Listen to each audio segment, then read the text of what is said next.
Helen walked down the street, her feet barely moving.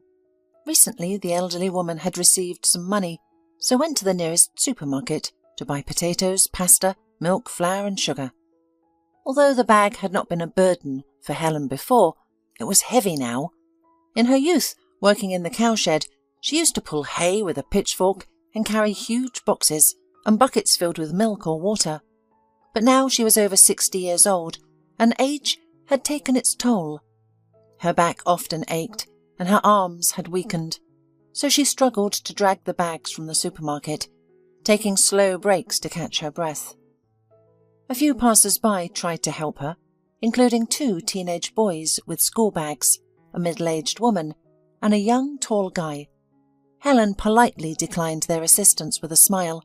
She wasn't in a rush, and these kind people seemed busy with their own affairs, so why bother them? Helen walked slowly, not only because of the heavy bag, but also because she didn't want to go home. The place she was returning to could no longer be called her home. It was just a refuge. She used to have a spacious, bright and cosy house with a large kitchen. There was a vegetable garden and a carved gazebo, which her father had built. Her favourite friends and neighbours were nearby. Helen lived well there, despite the hard work. Most of her life was spent working in the farm's cowshed, taking care of the animals. She tried her best to provide everything her son needed. She would leave before dawn and return after sunset. Her back, arms and legs had been aching back then, but she remembered those times with nostalgia. She felt much happier than she did now. Suddenly, November's cold rain started to fall. It came unexpected, drizzling down as if someone had opened a faucet of ice water upstairs. Helen hurried on.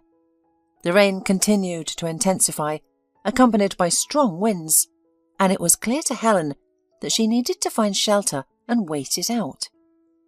The elderly woman hurried to the porch of the nearest store, seeking shelter from the rain. Some people had already gathered there, waiting for the rain to stop. Cheerful children saw the sudden downpour as another adventure, while frowning adults were frustrated by the delay it caused. Helen's attention was suddenly drawn to a young man standing with his back against the wall. He had bright turquoise eyes, well-defined cheekbones, and wheat-coloured bangs that did not fall onto his forehead. He was a handsome young man, likely attracting the attention of many girls. He reminded Helen so much of Mike, a guy she had known for just 2 days in her life, almost 4 decades ago. Yet she vividly remembered every feature of his face, his scent, and the words he used to say to her. Mike, if he were still alive, would have long forgotten their casual acquaintance. He had many other admirers, and he wasn't aware of the role he played in Helen's life. She was born into a family of a tractor driver and a milkmaid. At just 2 years old, she became the eldest child, with another daughter named Angela following. Despite their modest lifestyle, the family lived decently, without starvation or tattered clothes. Helen's parents worked hard, so she and Angela learned early on to take care of the household. Helen reflected on modern children who, in her opinion, were overprotected by their parents. She and her sister were already washing floors and cooking meals at the age of 6 or 7. They took care of the yard and livestock, completed their homework and laundry without reminders. Despite their responsibilities, the girls still had plenty of spare time. After finishing their tasks and homework, they would happily join their friends outside. All their peers lived similarly, balancing their time between home, school and playing with friends. Helen and Angela were always supportive of each other, maintaining a strong bond. Unlike her younger sister Angela, Helen didn't excel in school. Angela effortlessly grasped everything, be it complex formulas or history. It seemed like everything naturally clicked in her younger sister's mind. For Helen, schooling felt like an insurmountable challenge throughout her studies. She tried her best, always completing her homework and never slacking off, but she couldn't measure up to Angela, and their parents took immense pride in their youngest daughter. Maybe at least someone from our family will pursue higher education, their mother dreamt. You'll succeed in life, daughter. You have a sharp mind, their father reasoned. It would be foolish to miss such an opportunity. Give it your all, and we'll support you. Helen was proud of her sister too, but her parents' words hurt her a little. Did that mean her parents didn't count on her? Did they not expect anything good from her? Was all hope only placed on Angela? Angela was a good girl, and she always helped Helen with her lessons whenever she faced an unsolvable task. Time passed and the sisters grew up. Helen went to study in the city. She chose a practical field, sewing. She had always been skilled with her hands and knew she would make a good tailor. Great choice. Her parents approved of her decision. That's a decent speciality. You won't be left without a means to earn a living. We're wishing you success. After graduating, Helen decided to stay in the city. She found a job at a tailor shop, rented an apartment nearby, and started taking on freelance sewing work. Although the pay at the tailor shop wasn't substantial, the additional part-time work was helpful. Whether it was altering a dress, tailoring a coat, or sewing tablecloths and curtains, Helen always had work and money. Meanwhile, Angela pursued a law degree at the university. Oh, how their parents' eyes gleamed with pride when they spoke about her to acquaintances. They were glad about their eldest daughter, Helen, who was hard-working and skilled, but their younger daughter was the one they truly beamed with pride for. Who could blame them? Angela was intelligent, beautiful, and studying at the university. Helen genuinely felt happy for her sister. She accepted that it wasn't her destiny to excel in academics, but she knew her hands were gifted, and everyone acknowledged that. Time flew by. Helen's friends got married and started families, but things just didn't fall into place for her. The men who liked her did not attract her, and the men she liked preferred other women. It was a paradox. Whenever she heard that a friend or former classmate was getting married, Helen felt worried and anxious. Her parents added fuel to the fire. Every time she visited them, they bombarded her with questions about marriage, having children and settling down. Helen felt almost desperate. She started viewing every guy around her as a potential spouse, evaluating them solely from that perspective. Unsurprisingly, this obsession didn't go unnoticed and drove men away. And then there was a dance party in the city park. Helen went there with her girlfriends. She didn't particularly enjoy dancing, as the loud music always gave her a headache, but she hoped to meet someone at the dance. Helen wanted the same: love, a husband, a child, and simple human happiness. She dressed up her best dress that highlighted her good legs, curled her hair, applied makeup to her lashes and lips, and, satisfied with the result, she left the house. Helen didn't have high expectations, as she had attended dances once every 2 or 3 months, without any luck. But that evening turned out to be entirely different. Unusual, magical, and amazing.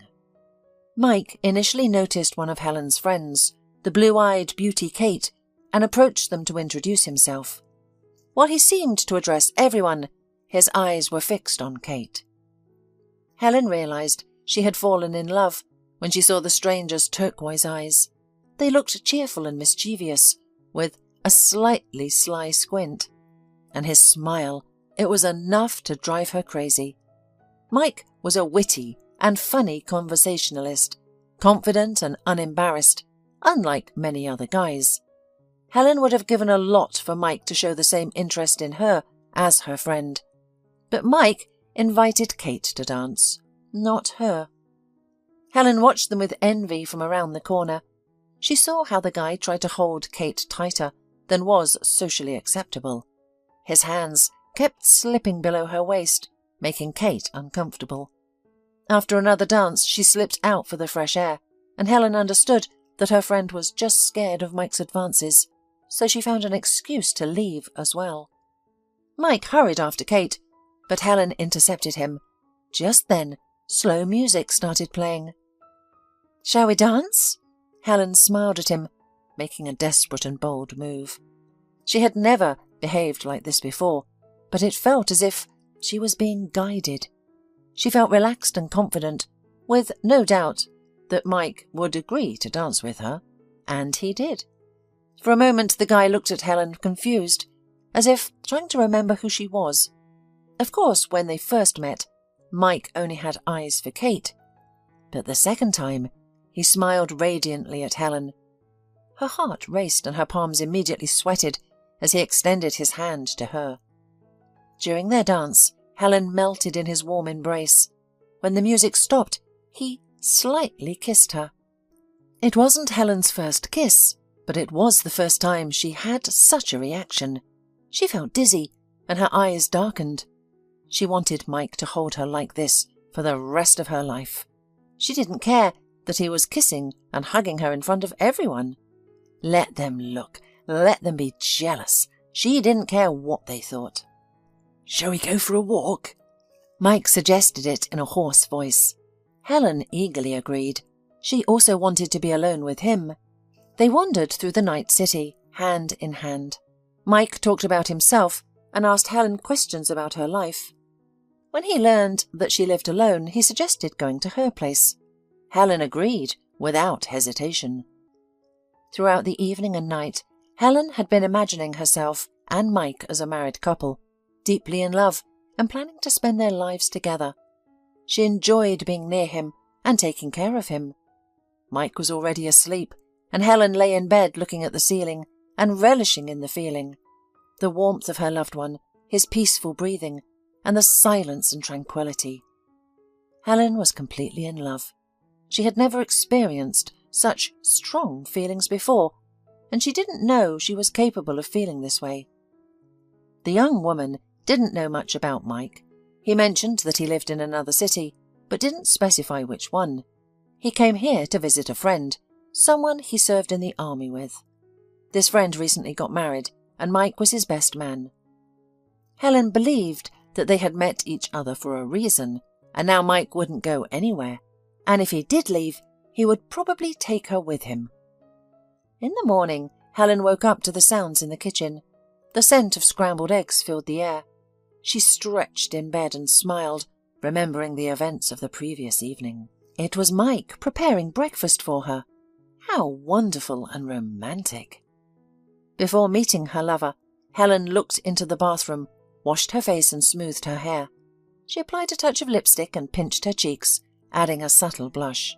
She wanted to appear in all her glory before Mike.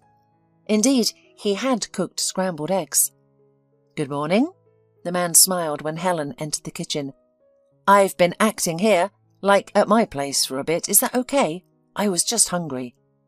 "That's even better," Helen said, radiantly smiling. "So romantic." "Let me woo you, then." With these words, Mike took out a plate, deftly seized a piece of scrambled eggs on it, and sprinkled it with greens on top.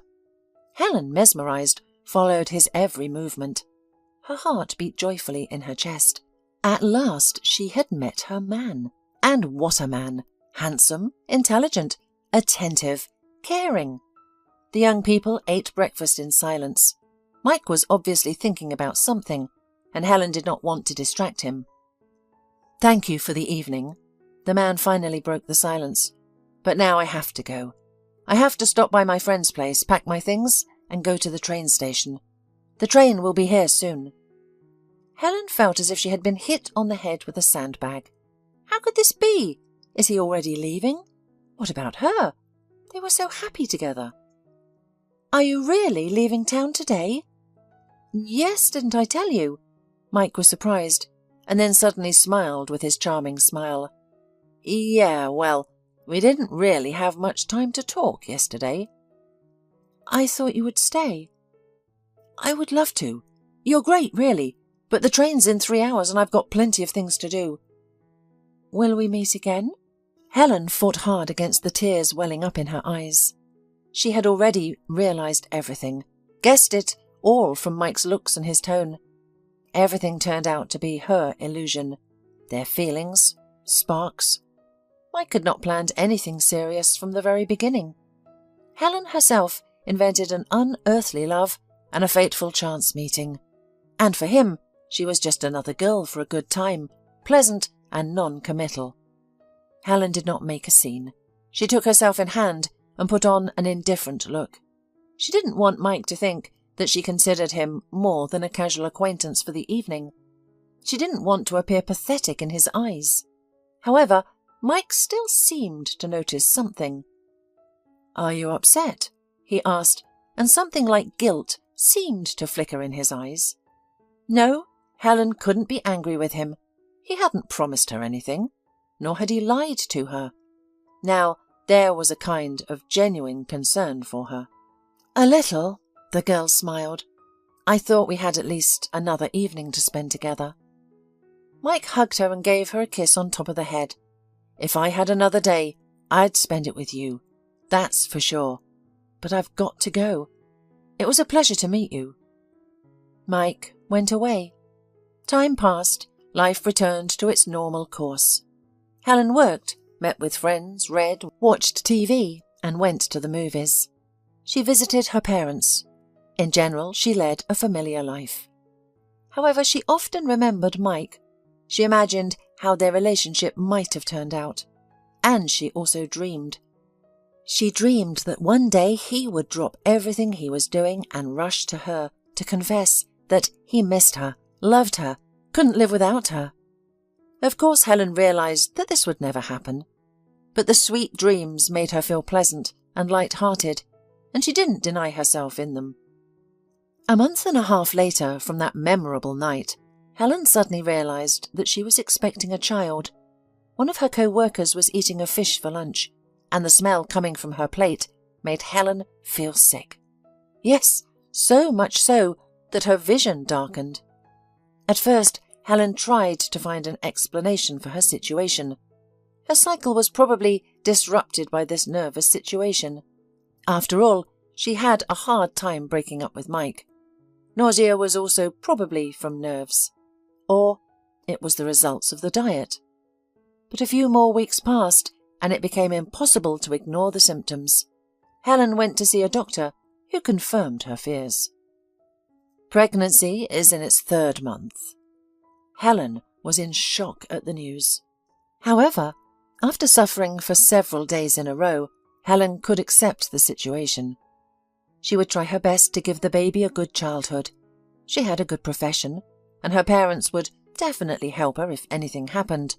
They were loving and reliable, so the baby would be fine. After that, Helen finally felt inner calm and began to enjoy life. At the same time, Angela got a degree. Not only that, but she was also invited to work abroad in a large company. This was incredible in Helen's eyes. Her little sister had reached such heights. A dizzying career, interesting work. Recognition awaited her, while Helen would soon become a single mother. Her parents were only talking about their youngest daughter's upcoming departure. They were proud of Angela again, and they had no idea that soon their eldest daughter would make them happy by becoming a single mother without a partner. Against the backdrop of her sister's success, Helen's own life seemed like a complete failure. Soon, Angela moved away. She called her parents and sister occasionally and sent letters with enclosed pictures. Helen saw that her sister had changed. There was a hardness in her face that made her even more beautiful and attractive. A beauty, a clever girl, a dream. And Helen had her own life. A few months had passed, and now it was impossible to hide the pregnancy. Everyone at work guessed, and her boss began to criticize Helen's work in every possible way, and constantly hinted that he would not be satisfied with her work because a single mother would constantly take sick leave. Who would do her work then? All this disturbed Helen. She realized that she was going to be fired. Yes, pregnant employees are protected by the laws, but there are always loopholes to be found. And so the boss found one. One day, he simply closed the atelier, making it cease to exist. As a result, all the female employees lost their jobs. but it was only for one day, because the firm was bankrupt only on paper. In reality, it continued to operate without interruption. The very next day, the boss rehired the dressmakers, except for Helen and some other women with small children. They were of no use to the boss. Helen was left without a job and means of subsistence. She didn't even have money to pay the rent. She had nowhere to go, so Helen had to return to her parents in the village and confess everything to them. Mother and father, of course, were surprised to hear their daughter's story, but they were not particularly upset. On the contrary, they seemed reassured. "Don't worry, we'll get through this," the father reassured, stroking Helen's head like a little girl. "We won't lose, not this time." "Everything will be fine," echoed the mother. "You'll give birth to a baby, and we'll help you raise it. Children are happiness." The parents didn't seem bothered by the upcoming difficulties or the inevitable gossip from the neighbours, and Helen understood why. They had a successful younger daughter. Even Helen's life mistakes paled in comparison to Angela's achievements. On one hand, it made life easier for Helen. On the other hand, it made her feel even more significant and foolish. It was frustrating, painful, but too familiar. Jeremy, Helen's son, was born on his due date. As a new mother, Helen spent hours gazing at his red, wrinkled face, hoping to see a semblance to Mike, his father. She wished for her baby to inherit his father's handsome, charming, and charismatic traits. However, Jeremy did not have the same deep turquoise eyes or an open smile that formed dimples in his cheeks.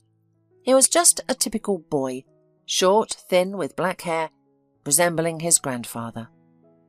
Nevertheless, Helen adored Jeremy. The moment she saw her baby, she realized that her actions and her life would be solely for his sake. During Jeremy's infancy, Helen received support from her parents.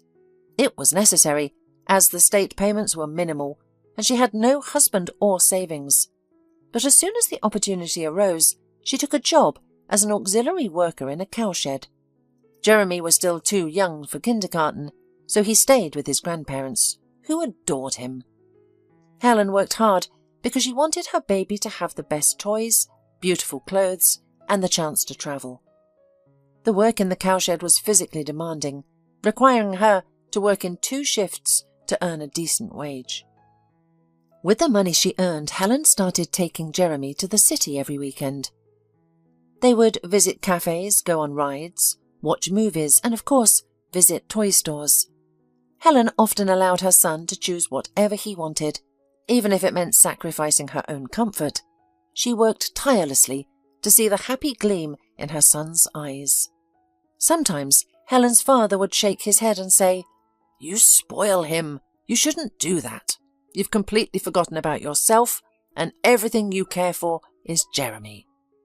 "But you're still young." Helen would shrug and reply, "I don't need anything. The main thing is for my son to be happy." "It's your time for your son to learn to work. He can't wash his plate or clean his room. You and your grandmother do everything for him. You're raising a spoiled child. It's not good for a man." Helen's mother would quickly come to Helen's defense, saying, "He will have plenty of time to work in due time. Let him enjoy his childhood."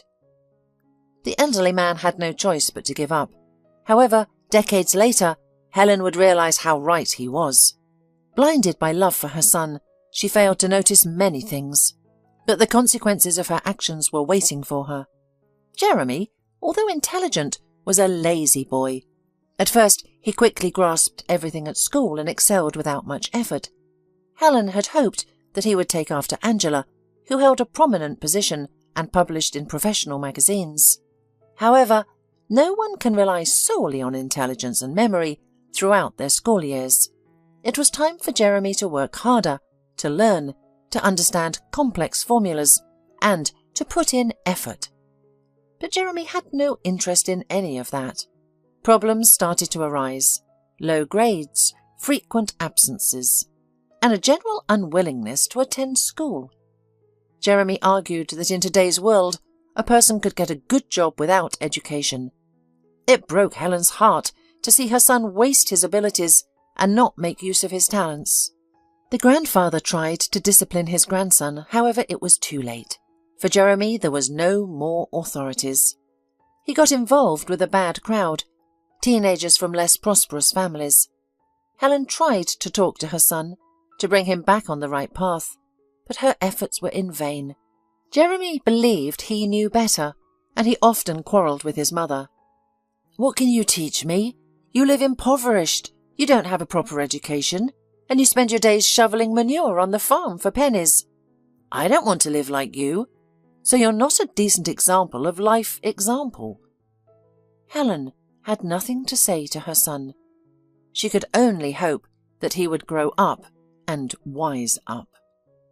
The year in which Jeremy was to finish school brought Helen many losses. First, immediately after the new year, his father died. He had long been coughing strangely and had difficulty breathing, but attributed it to a lifetime of smoking. It turned out to be his heart. He had a heart attack in the morning, and Helen couldn't even get him to the hospital in time. After Jeremy's grandfather's death, he completely lost control. The elderly man had kept him in check a little bit, but now the boy's behaviour became wild. He would disappear at night with new friends, come home drunk, and demand money for entertainment from his mother and grandmother. Jeremy became rude, harsh, and completely distant. Neither persuasion nor threats had any effect on him. Helen, who was still grieving for her father, felt like she was losing her son as well. Only his mother gave her hope with her words that the boy would get through this phase. "He's growing up without a father and it's hard for him, but he'll come around with time. He'll definitely calm down. I've seen many similar cases in my lifetime." And indeed, by the middle of the year, Jeremy had suddenly matured. He finished school, and his grades were pretty good thanks to his mother's efforts, who had given gifts to the teachers and school administration at the end of the year. Jeremy seemed to suddenly appreciate all that his mother and grandmother had done for him, and he even asked them for forgiveness. Helen's heart sang. Her mother was right. Jeremy had changed as he grew up. "I've decided to go to the city and study welding." "Oh, that's a great profession," his mother and grandmother chorused. They would have been happy with any choice Jeremy made. The most important thing was that he realized the importance of education. He would learn, get a profession, and have a stable life. Jeremy left, easily got into the technical school and started his independent life in a student dormitory. Helen breathed a sigh of relief. Everything seemed to be back to normal, and then another blow came. Her elderly mother fell ill, and soon she was admitted to the hospital with bilateral pneumonia. Helen felt tense, but not overly frightened. Pneumonia was serious, there was no doubt about it, but her mother was under the care of doctors in the hospital. The woman didn't think about the worst, but one morning she received a call from the hospital with terrible news. Her mother had passed away. It happened suddenly during the night. It felt like Helen's world had been shattered. She was left alone in this cruel world, with a difficult life and a difficult teenager. How she wished Mike was by her side now. She still remembered the father of her child with tenderness and love. Helen longed for a reliable shoulder to lean on in this difficult situation, but there was no such person. Angela was far away, and although she would come to say goodbye to her mother, she would soon fly back to her own life, full of events and excitement. And Mike, he probably didn't even remember Helen. She wondered how his life turned out. Surely he was happily married and raising children, not even suspecting that he had another son in need of his attention and care. Time passed, and Helen gradually adjusted to her new life. Her son left to study in the city, and she continued to work 2 shifts to provide for all of Jeremy's needs. The boy needed clothes, food, textbooks, and extra classes. He also needed money for leisure activities. After all, it was his time as a student, and life in the city was expensive. During this period of her life, Peter, a former classmate and now a widower, began to woo Helen. He worked as a driver for the administration. Back in high school, Peter used to chase after Helen with flowers and compliments. It was funny how she remembered him, self-conscious, ridiculous, and somewhat anxious, but also touching. At that time, young Helen dreamt of guys like Mike, heavy, stylish, and smart. Peter, on the other hand, seemed too simple. He was short, puny, and wore glasses. Of course, Helen enjoyed the attention from the boy, boosting her ego, but she never considered anything serious with him. Time passed, and Peter transformed from an ordinary teenager into a good man. He married Beth, a girl 1 grade below Helen. Helen and Beth were childhood friends, not particularly close, but they often went for walks together, socialized, and shared secrets. Peter and Beth's family was exemplary. They were both calm, hard-working, and polite. It was difficult to imagine them raising their voices at each other or their children. They had a son and a daughter, and their house was full of love, prosperity, and abundance. Helen was happy for her childhood friends. Unfortunately, the marital happiness of Peter and Beth was short-lived. Beth, young and seemingly healthy, suddenly fell ill. She grew pale, thin, and weak right before their eyes. Peter took her to hospitals trying to help. They discovered a complex genetic disease, but there was no cure. The doctors could only offer a disappointing prognosis, differing by a few months. Beth couldn't be saved. As a result, Peter was left alone with their 2 children. The whole village supported the inconsolable widower. At first, Helen even cooked dinners for the orphaned family, but then Peter took over the household. He slowly raised his son and daughter, helped them stand on their own 2 feet, and provided them with an education. Both children now worked and lived in the city, but Peter didn't rush to move closer to them. He still had elderly parents to take care of in the village. When Jeremy went off to study, Helen noticed that Peter was increasingly around. He would offer her a ride home from work, engage in conversations about various topics, and help her carry her bags from the store. It seemed like he was always coincidentally crossing her path. Helen enjoyed his pleasant company. They discussed the news, reminisced about their childhoods, and laughed together. One day Peter mustered the courage to have a serious conversation. It was clear that this step was not easy for him. "Helen, you know I've always liked you," he confessed. "Well, when was that?" Helen smiled, not realizing what Peter was getting at. She thought they were just reminiscing about their childhood again. "It was a long time ago," Peter agreed. Then he looked at her seriously and added, "But nothing has changed since then." Helen looked at him questioningly, not knowing what to say. However, the unexpected confession made her feel good. Goosebumps ran down her back, warming her heart. "I've always had a soft spot for you ever since childhood. Since 6th grade. I mustered the courage to confess in high school, but you turned me down. I pretended not to care, but I really suffered. I would secretly admire you, get jealous when other guys were around, and dream that after finishing school I would study, become successful, and come for you in a cool car. Then you wouldn't be able to resist." Helen smiled. The confession seemed naive and sweet. Peter smiled too, reminiscing about his young and ambitious self. "But it didn't work out," he continued. "I couldn't get into university. I wasn't smart enough. I ended up studying to become a driver and returned to the village. Of course, I heard about you from acquaintances who said you were living in the city. They mentioned you had someone, but I never doubted it. You were such a beautiful girl, and you still are." Helen couldn't contain her laughter. Peter, living in the village, mistakenly believed that she had many suitors in the city.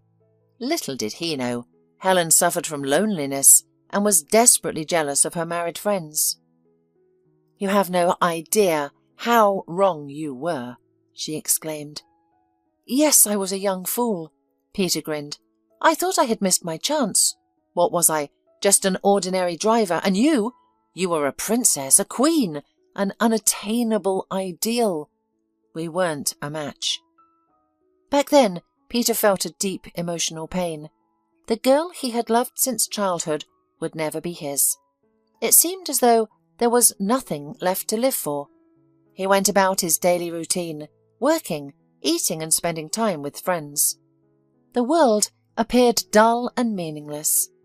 Then unexpectedly, Peter discovered that his neighbour Beth had feelings for him. The girl who had transformed from a skinny teenager into a lovely girl finally caught Peter's attention. With her big clear eyes, thick long hair and slim waist, she had a certain charm. Beth had completed her studies at a pedagogical college in the city and returned to her small hometown. She was now a teacher, working with first graders. One evening, as Peter returned from work, Beth took a decisive step and approached him at the gate. She poured out her feelings, leaving Peter dumbfounded. I was stunned, Peter recalled with a smile. It was unexpected, but I also felt sorry for her, as I had been in the same position. I realized how much she hoped for my attention and how important it was to her. I knew that my indifference would crush her. How could I do that to the fragile, love-struck Beth? They began spending time together, getting to know each other better each day, and soon they realized they were a wonderful couple. I thought that nothing good would ever happen in my life, Peter said, and then she pulled me out of my shell and showed me that happiness was still possible. We got married, and then you returned to the village, confused and pregnant. How I wished I could support and encourage you, but it was too late. Beth and I were married and we had children. Did you still love me then? Helen asked, surprised. Of course, and even now, I love you too. But at that time I couldn't express my feelings. I had obligations to Beth and our children. I loved them all. I couldn't betray my family, even for my own happiness. Were you unhappy? Helen wondered, deeply moved by Peter's revelation. I can't say, Peter responded. Beth was wonderful. I loved her in my own way and took care of her. I was content with her. But towards you, I can't even describe what I felt and still feel. They sat in silence for a while. Peter looked at Helen, waiting for any sign from her. But the woman struggled to understand her own feelings. She was pleased to have someone who loved her so deeply. It warmed her soul. Peter was a loving, devoted, good and reliable man. However, something held Helen back. What about Jeremy? She pondered. How would he feel about this situation? He probably wouldn't approve and would think that his mother had lost her mind in old age. However, the desire to be with someone who cared gradually overwhelmed her. Helen thought about how wonderful it would be if they could live together. Peter would undoubtedly be happy, and the realization that she could bring so much joy to someone else was satisfying. On the whole, that same evening, the former classmates decided to try being a couple. Well then, I'll take you out tomorrow, Peter concluded with a smile. My youthful dream will finally come true. Will it? Helen nodded, with a hint of hesitation. The next day they went to the city. They strolled through the park, talked, ate in cafes, and even went to the movies. During the film, Peter took Helen's hand and held it for a time until the end of the movie. She didn't object. She enjoyed the feeling of not being alone anymore. A week later, Peter moved in with Helen. He immediately fixed the leaking faucet and tightened the hinges on all the interior doors. Finally, they no longer creaked. Helen began cooking again. When she was alone, she rarely bothered herself with it. But now that Peter was with her, she delighted in preparing delicious meals for him. Helen had a burning question in her mind. How would Jeremy react to all the changes in her life? She didn't know yet. Her son rarely visited her, and their communication was mainly limited to phone calls. So Helen kept the recent changes in her life a secret from Jeremy. As for Peter, he had already told his son and daughter about Helen, and the woman noticed that they were happy for their father. Years went by, and Helen never found the courage to have a serious conversation with Jeremy. It was easy for her to hide the details of her personal life, as her son showed little interest in her affairs. He usually called just to ask for money, but one day Jeremy surprised her by showing up at her doorstep. Helen greeted him with a mix of joy and confusion. "Hello," she said, pleased, yet slightly taken aback. Peter was still at work, but his belongings were scattered around the house, making it obvious that someone else was now living here. "Hello," Jeremy responded gloomily. He didn't look well, slouched, pale and anxious. "I need money." Helen immediately sensed that something serious had happened. "What's going on?" she asked, her heart pounding. "Is it something related to your studies?" "I haven't been studying for a while," Jeremy muttered under his breath. "Why?" "Just because," the son replied rudely. "I got expelled for skipping classes. I've been working hard to make ends meet." "But I've been sending you the majority of my salary every month," Helen reminded him. "That's nothing in the city," Jeremy sighed. "I couldn't make ends meet, so I did what I had to do. My friends' parents are well off. They have cars and apartments, and they give their kids money for entertainment. But what about me? I feel like a pauper all the time. Do you think that's pleasant?" Helen was deeply hurt by her son's words. She had dedicated her whole life to providing the best for him, wanting him to have every advantage, and now he thought he was unhappy. It seemed that she had failed in her duty as a parent. "So what's the problem?" Helen asked. "I've gotten into debt," Jeremy began to explain. "I wanted to start a business to make some money, but it backfired, and now I owe a lot. They're threatening me. I have no idea how to get out of this situation. That's why I came to you for help." "Son, you know I don't have anything," Helen said. "What do you mean you don't have anything?" Jeremy was surprised. "What about this house? Do you really want us to sell the house?"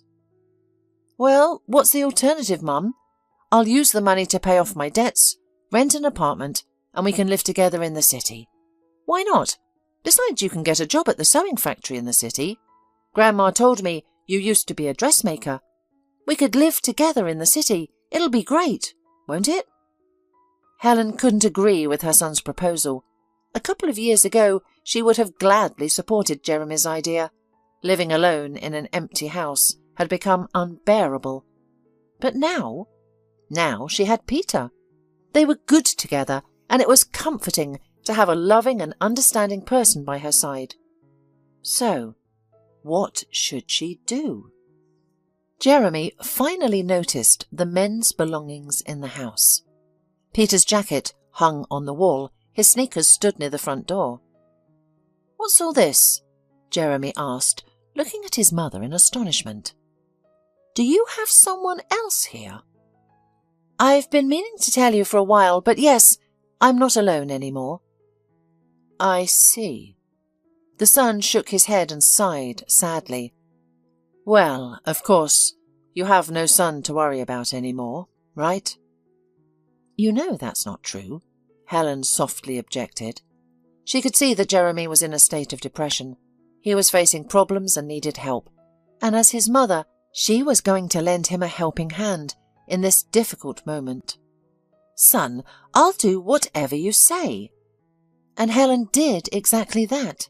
She sold the house and gave most of the proceeds to her son. With the remaining money, she bought a tiny apartment on the outskirts of the city. Peter offered various options and even wanted to give Jeremy his savings. Although it was far less than what Jeremy needed, it was still a considerable amount. But Helen refused. She didn't want Peter to solve their problems. Besides, he had his own children to take care of. It would be despicable to take advantage of him in such a situation. "Then stay with me," Peter suggested. Helen had already packed her things at that time, and the suitcases were in the hallway, waiting for tomorrow morning. Jeremy had ordered a cab for his mother by 10 o'clock. "You know I can't," Helen whispered. I know, but I don't understand. You gave him money and bought a place to live. But why would you want to be there yourself? Stay with me. I've got a big house with plenty of room. You know. We had a good time together, didn't we? Yes, I was happy with you, agreed Helen. For these few years that she had lived with Peter, the woman got used to warmth, care, acceptance. They often walked together in the evenings and discussed something. Peter looked at Helen with loving eyes, and she felt happy. But now everything was different. Helen saw that her son was not well, too anxious, too restless. Something bad was clearly going on in his life. Yes, Jeremy was an adult, and Peter was partly right when he said that he should deal with his own problems. But when Helen was in a difficult situation, she didn't deal with her problems on her own. Her parents helped her a lot. Peter tried to convince Helen that there was a huge difference between a young single woman with a child in her arms and a grown man, to whom his mother gave money from the sale of the house. But Helen couldn't agree with him. It was good for him to talk so calm, because his son and a daughter were working at good jobs and had families.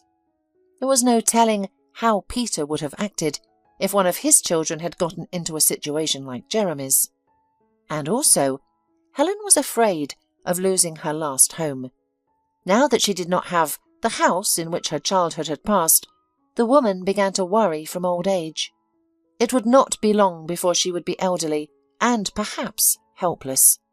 How would she live without her own corner? Anyway, she had to find out what was going on in his life. Maybe it's time to save her son. He won't admit it himself, but when they start living together, Helen will understand everything. She'll see for herself. She can't leave her only child alone with his problems and troubles. Well, why are you so worried? Helen smiled at Peter, but the smile came out sad. The woman understood that even without a mirror. I'm not moving to the moon or even to another continent. The city is near. Distance is not a hindrance to real feelings. We'll meet. We'll communicate. We will, of course, Peter sighed, but you realize it's not the same thing. What can you do? Life happens that way. Helen moved to the city and enthusiastically took up the arrangement of the new dwelling. There was only one bedroom in the apartment. It went, of course, to Jeremy. Helen settled down in the living room. Peter often visited her at first. They walked along the embankment as before and sat in cafes. With him, Helen felt invaluable, important and loved. Peter kept asking her to move in with him, but Helen could not leave her son now. After living with him for a while, the woman realized that Jeremy had a serious drinking problem. He drank a lot, coming home only in the morning. His mother lay awake worrying. What if someone beat him up, or he was hit by a car, or even taken by the police? Meanwhile, Jeremy drank more and more, and he degraded literally before her eyes. He became stupid, aggressive, and helpless. Helen blamed herself, and who else could she blame? It was her fault that Jeremy's childhood had passed without a father, and besides, maybe Mike, Jeremy's father, was a drunkard, and Helen heard that addiction to hot drinks was often passed on by genes. And now Jeremy was suffering because of his careless mother. Helen tried to make her son's existence as easy as she could, feeding him on her own money and generally becoming a servant for Jeremy. He did nothing at all around the house. He only demanded things. Before the man began to live with his mother, he was still trying to work, but now he was completely relaxed. Indeed, why bother, if all the same he will not stay hungry? Mother bought groceries and cooked lunches and dinners for several dishes. So Jeremy didn't bother himself with constant work, and after some time he began demanding money from his mother whenever he didn't have enough for a drink. Feeling sorry for her son, Helen initially gave him money, but then she realized what he was spending it on and stopped. However, sometimes Jeremy still managed to take money from her purse, and other times he resorted to threats and rudeness. Helen felt unhappy and confused. Life with her own son had turned into a nightmare. Jeremy would yell at her, talk back to her, and take her money. Helen's only solace was going for walks with Peter. He would visit her in the city whenever possible. She didn't share the details of her life with him because it was embarrassing and difficult. She couldn't confide in anyone about her misfortune. In front of others, Helen put on a mask of serenity. One day, Peter shared some news with Helen that deeply pained her. "I'm moving soon," he said, gazing into the distance. "And, to my great regret, we won't be able to see each other often." Helen shrieked. "Where to?" Peter was the only person who made her feel better, and now it turned out that their meetings were coming to an end. "To the sea," he replied. "I have lung problems, and the doctor advised me to change the climate. My son and his family are moving with me. My daughter is still considering it. That's the plan." "I will miss you very much," Helen said sadly, trying to hold back the tears. "Helen, I beg you, come with me. You helped your son when he was in a difficult situation. Now he'll find his own way. And he's not a little boy anymore. And what about you? You deserve some happiness. We'll live by the sea. Think about it." But Helen knew she couldn't leave and abandon her son. Peter didn't know anything about Jeremy's addiction. How could she enjoy the sea, sun, and company of Peter, knowing that her son was suffering alone in a distant city? Peter left, and Helen struggled with his absence. They called and texted each other, but it wasn't the same. Peter sent photos of beautiful landscapes and continued to invite Helen to join him, but she felt she had to be there for her son. Several more years passed. Jeremy continued to drink and refused treatment. He started bringing his drunk friends home, which was even harder for Helen than waiting up at night for him. These people, rough-looking women and degraded men, would laugh loudly in Jeremy's room, drink, swear, and sometimes even fight. When Helen tried to reason with her son, he snapped at her. Then Deborah, Jeremy's girlfriend, came into their lives, and unfortunately, there was no hope that she would have a positive influence on Jeremy. Deborah herself had a penchant for trouble, and if Jeremy typically didn't bother his mother, except when he needed money, Deborah would often confront and argue with her. In the end, Deborah turned Jeremy against his mother.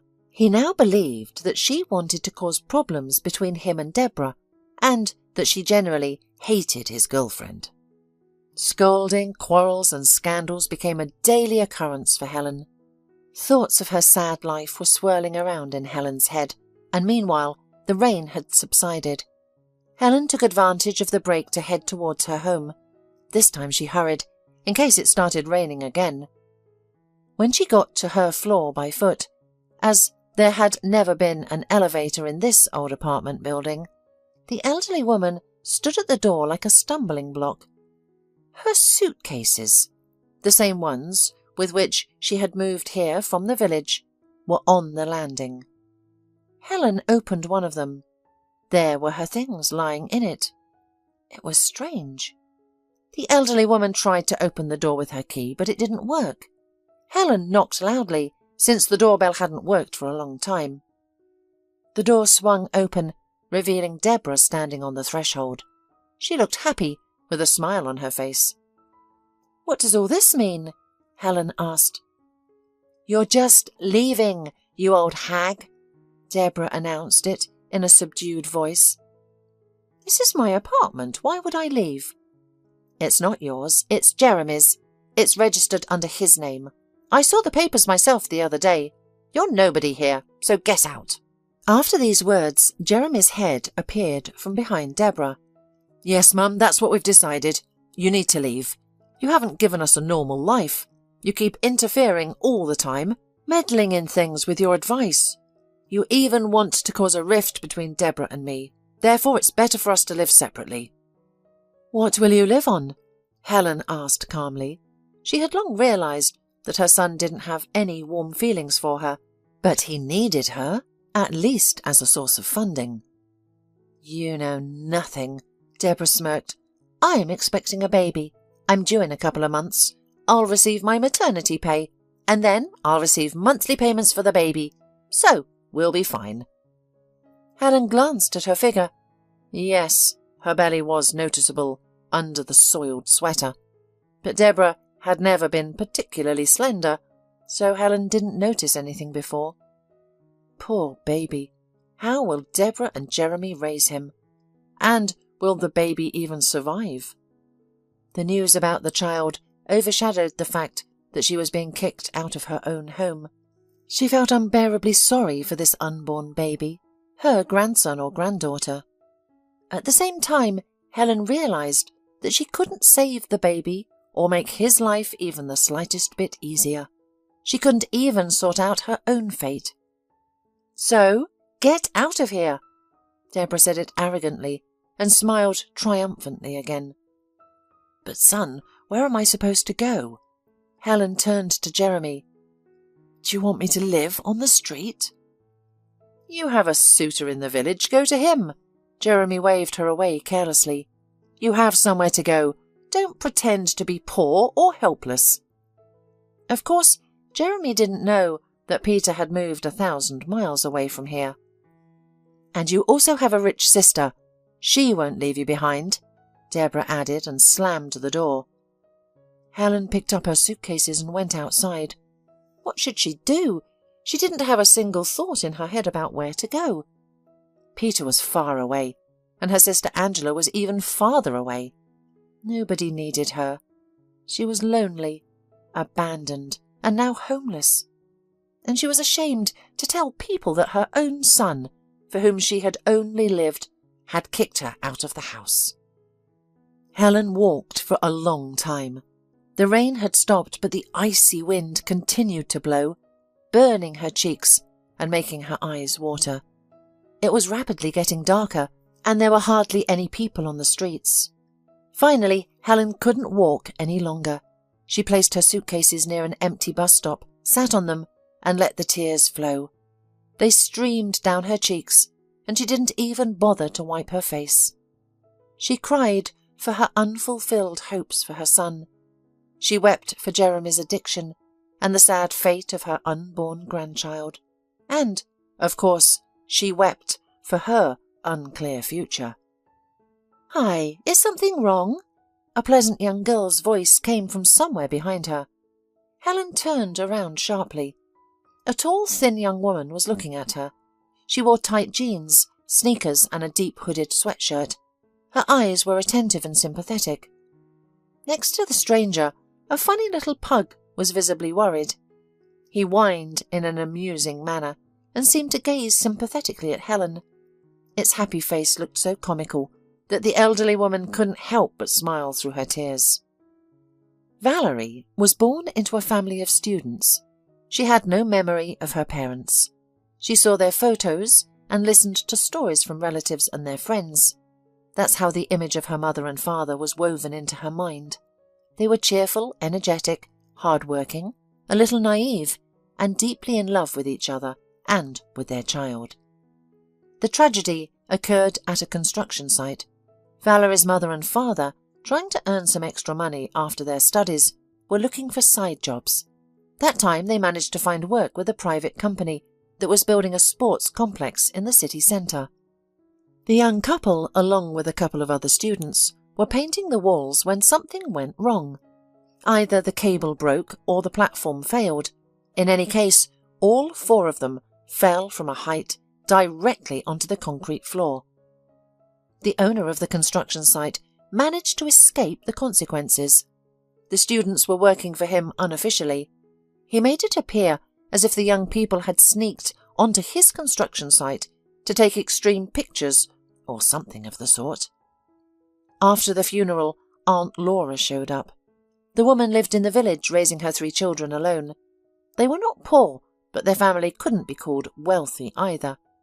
Taking in an orphaned niece was a burden for Aunt Laura, but she couldn't abandon her brother's child and send the girl to an orphanage.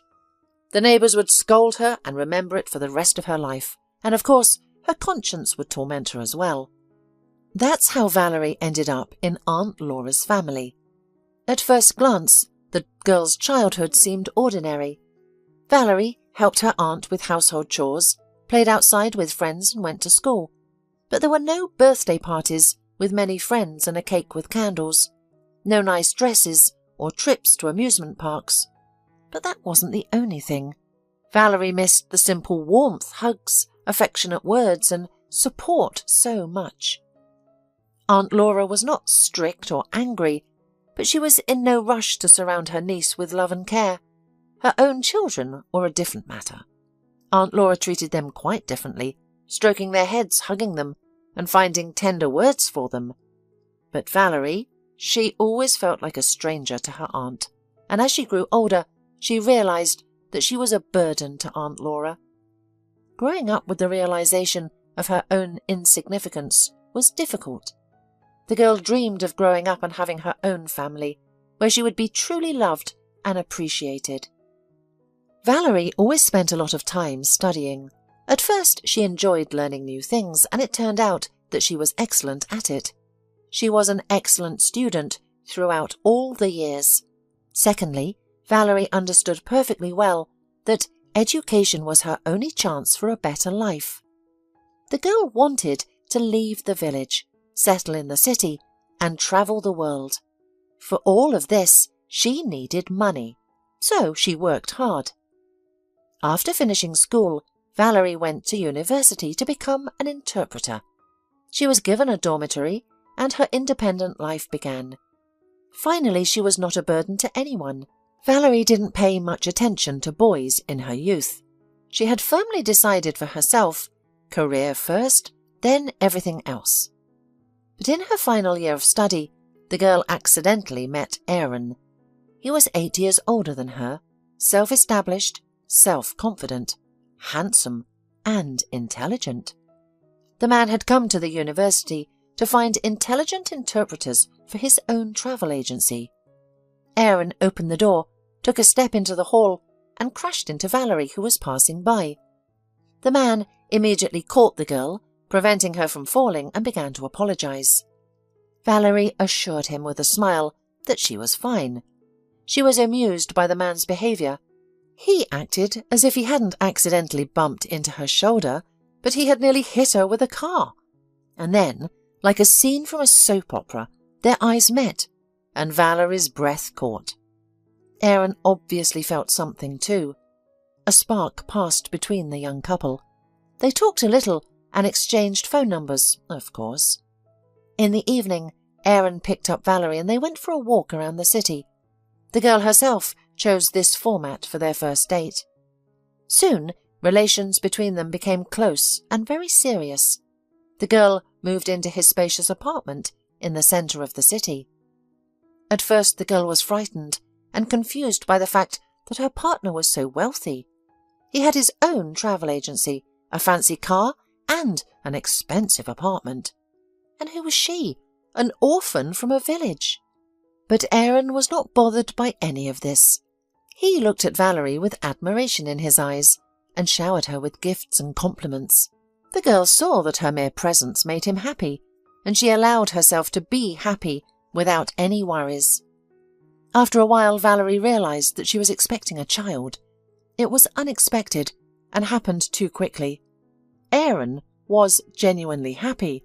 His business was doing well, his wealth was growing, and his business was expanding. "Children are happiness," smiled the man, gently stroking Valerie's still flat belly. Valerie thought that after sharing the news of her pregnancy, Aaron would finally propose to her. But he did not rush to take her to the registry office. When she asked him directly about legalizing their relationship, Aaron sincerely expressed surprise. "Why do we need all this fuss?"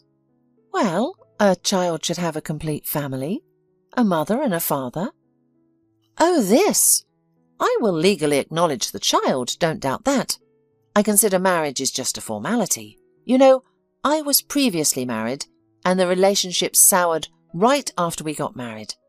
There was so much trouble with document reissuance and so on, so I am against such formalities."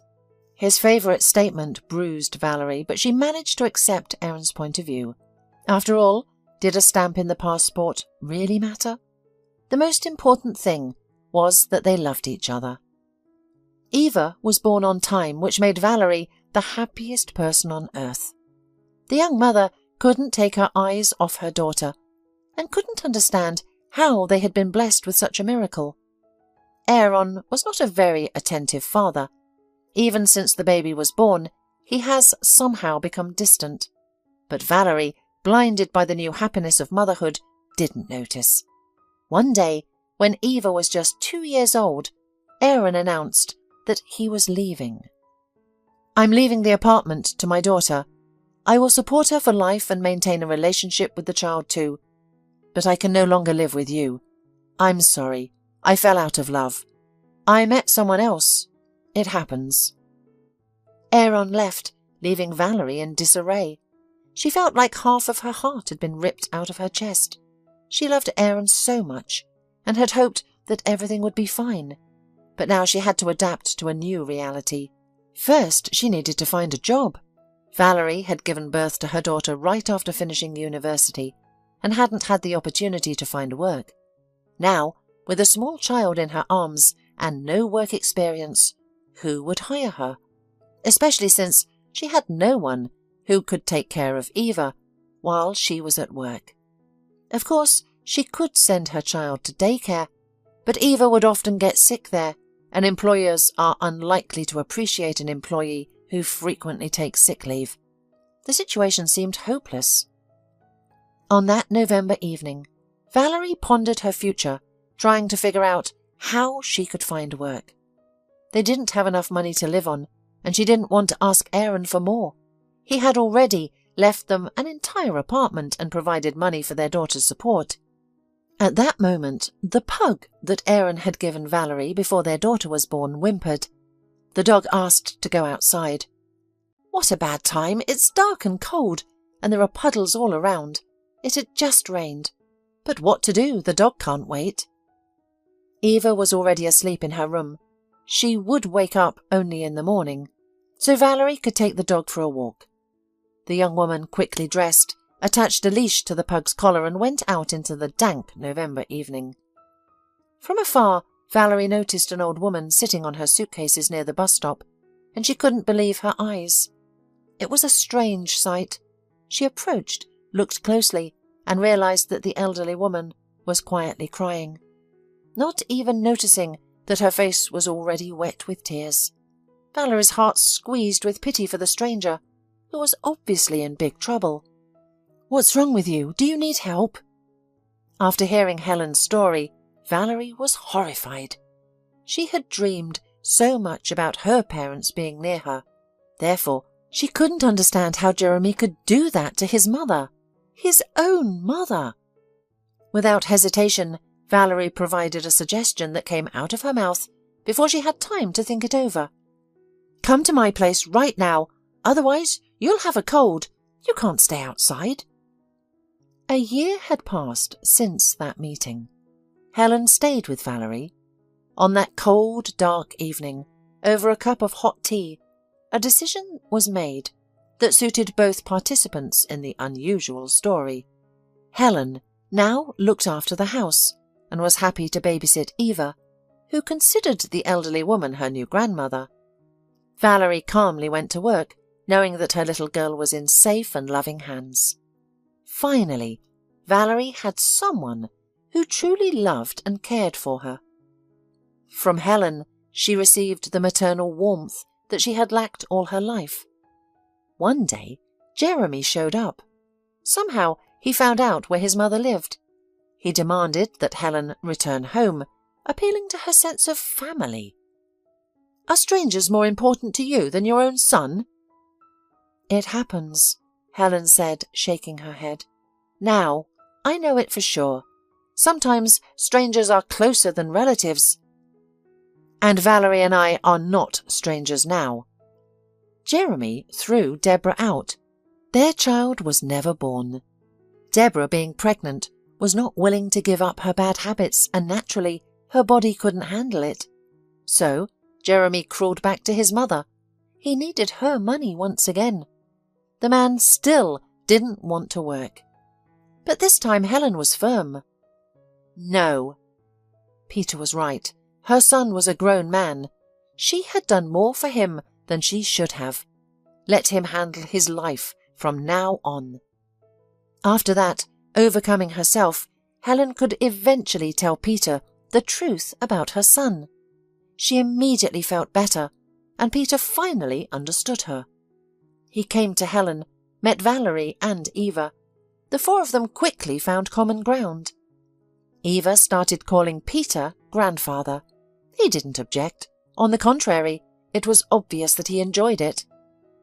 "I invite all three of you to visit me this summer," Peter said before he left.